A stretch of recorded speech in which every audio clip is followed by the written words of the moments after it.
Hey English 1102 friends. This is a very short video. It's only going to cover two poems. They're both work and labor poems. They're under that work and labor umbrella. You see in the D2L module, we're in work and labor like I said.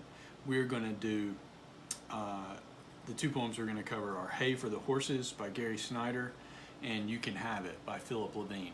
And I'm doing these two poems together because they are both poems about manual, physical labor. That sort of, you're sweating, and one of the poems, Hay for the Horses, is about working outside and, stacking bales of hay, and You Can Have It is about working in a factory. But in both cases, bless me, I'm sorry about that. In both cases, the main character is, or the speaker in the poem is working and is doing physical labor, is like physically exhausted by the end of it. In the You Can Have It, it's the brother, and Hay for the Horses is the guy that the speaker is talking to. So we'll start with Hay for the Horses by Gary Snyder. You see Gary Snyder there. He was born in 1930. And so maybe doing all this physical labor has been good for him.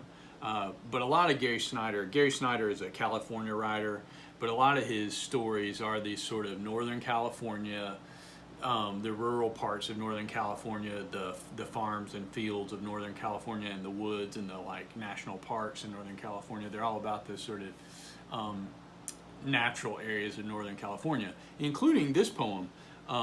He had driven half the night from far down San Joaquin through Mariposa, up the dangerous mountain roads, and pulled in at 8 a.m. So this guy got up, super early in the morning. He gets back to his own farm at 8 o'clock in the morning. So he had gone, the poem starts out, he had driven half the night. So this guy gets up super early in the morning to go pick up this hay, shows up back at his farm at 8 a.m. to unload it. Pulled in at 8 a.m. with his big truckload of hay behind the barn. With winch and ropes and hooks, we stacked the bales up clean to splintery redwood rafters.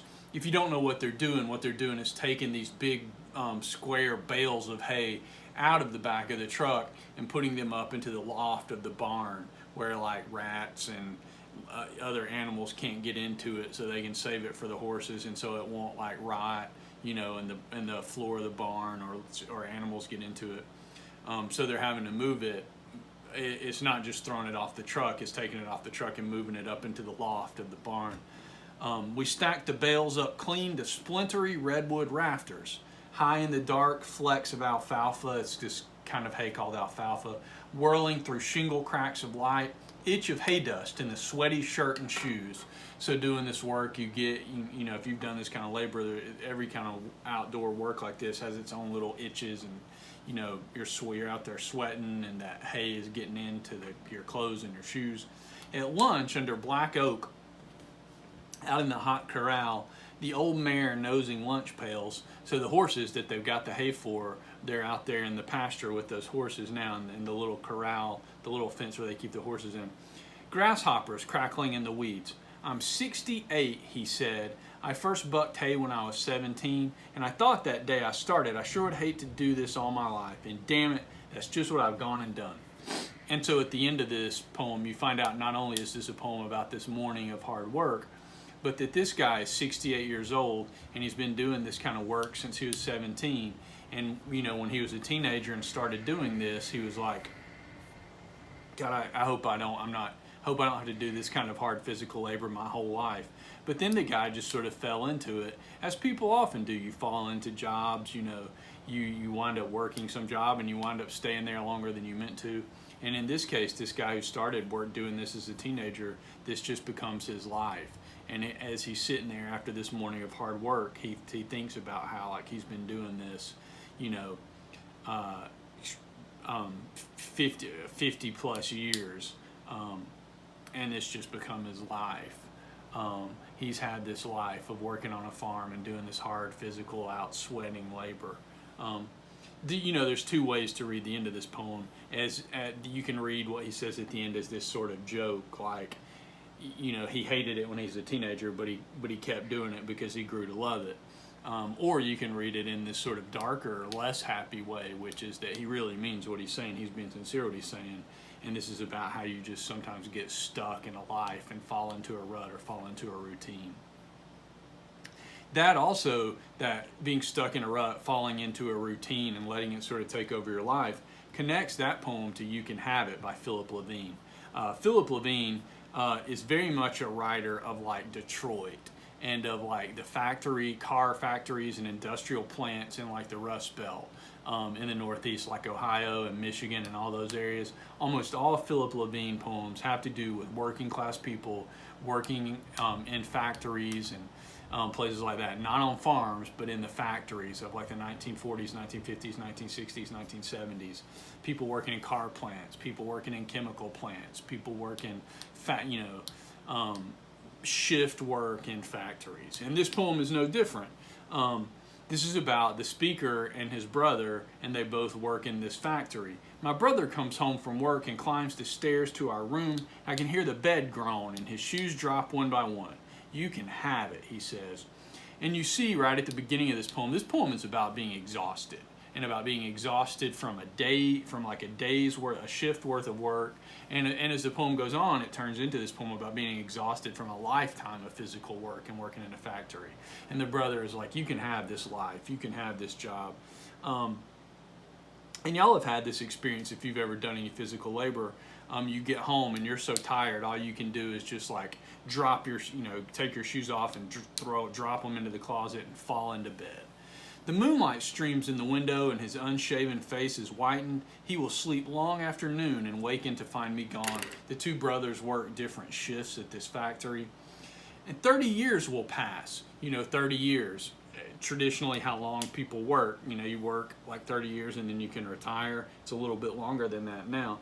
30 years will pass, and this is where the poem sort of transitions from the brother exhausted at the end of one long day to the brother exhausted by a lifetime of hard work.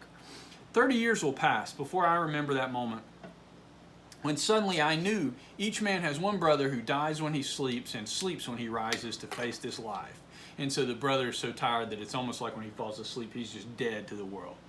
Together they are only one man, sharing a heart that always labors, hands yellowed and cracked. And so the brother's hands are always like calloused and yellow and cracked from doing all this hard labor.